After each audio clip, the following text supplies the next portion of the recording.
2026ರ SSLC ಅಥವಾ PUCಯಲ್ಲಿ ಪ್ರಥಮ ಶ್ರೇಣಿಯಲ್ಲಿ 60%ಕ್ಕಿಂತ ಹೆಚ್ಚು ಅಂಕ ಪಡೆದು ಪಾಸಾದಂತಹ ಪರಿಶಿಷ್ಟ ಜಾತಿ ಅಥವಾ ಪರಿಶಿಷ್ಟ ಪಂಗಡದ ವಿದ್ಯಾರ್ಥಿ ಅಥವಾ ವಿದ್ಯಾರ್ಥಿನಿಯರಿಗೆ ಸಮಾಜ ಕಲ್ಯಾಣ ಇಲಾಖೆ ವತಿಯಿಂದ ಪ್ರೋತ್ಸಾಹಧನವನ್ನು ನೀಡಲು ಆನ್ಲೈನ್ನ ಮೂಲಕ ಅರ್ಜಿಯನ್ನು ಆಹ್ವಾನಿಸಲಾಗಿದೆ.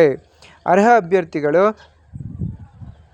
ಆನ್ಲೈನ್ನ ಮೂಲಕ ಅರ್ಜಿಯನ್ನು ಹಾಕಬೇಕಾಗಿದೆ.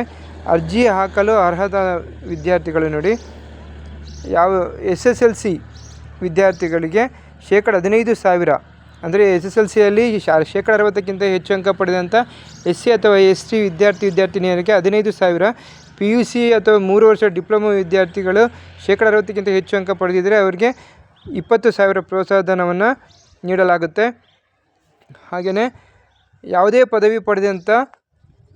ಪದವಿಯಲ್ಲಿ 60%ಕ್ಕಿಂತ ಹೆಚ್ಚು ಅಂಕ ಪಡೆದ ವಿದ್ಯಾರ್ಥಿನಿಯರಿಗೆ 25,000 ಪ್ರೋತ್ಸಾಹಧನವನ್ನು ನೀಡಲಾಗುತ್ತೆ. ಯಾವುದೇ ಸ್ನಾತಕೋತ್ತರ ಪದವಿಯಲ್ಲಿ 60%ಕ್ಕಿಂತ ಹೆಚ್ಚು ಅಂಕ ಪಡೆದ ವಿದ್ಯಾರ್ಥಿನಿಯರಿಗೆ 30,000 ಪ್ರೋತ್ಸಾಹಧನ ನೀಡಲಾಗುತ್ತೆ. ಅಗ್ರಿ ಇಂಜಿನಿಯರಿಂಗ್ ಅಥವಾ ವೆಟರ್ನರಿ ಅಥವಾ ಮೆಡಿಸಿನ್ ಇತ್ಯಾದಿ ಪದವಿಗಳಲ್ಲಿ 60%ಕ್ಕಿಂತ ಹೆಚ್ಚು ಅಂಕ ಪಡೆದ ವಿದ್ಯಾರ್ಥಿನಿಯರಿಗೆ 35,000 ಪ್ರೋತ್ಸಾಹಧನವನ್ನು ನೀಡಲಾಗುತ್ತೆ. ಓಕೆ, ಈ ಅರ್ಜಿಯನ್ನು ಸಲ್ಲಿಸಲು ಬೇಕಾದಂಥ ದಾಖಲಾತಿಗಳ ಬಗ್ಗೆ ಈಗ ತಿಳ್ಕೊಳ್ಳೋಣ.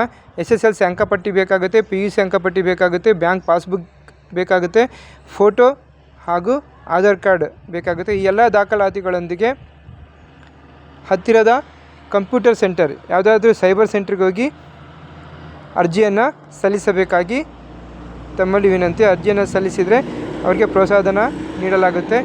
Okay, thank you for watching.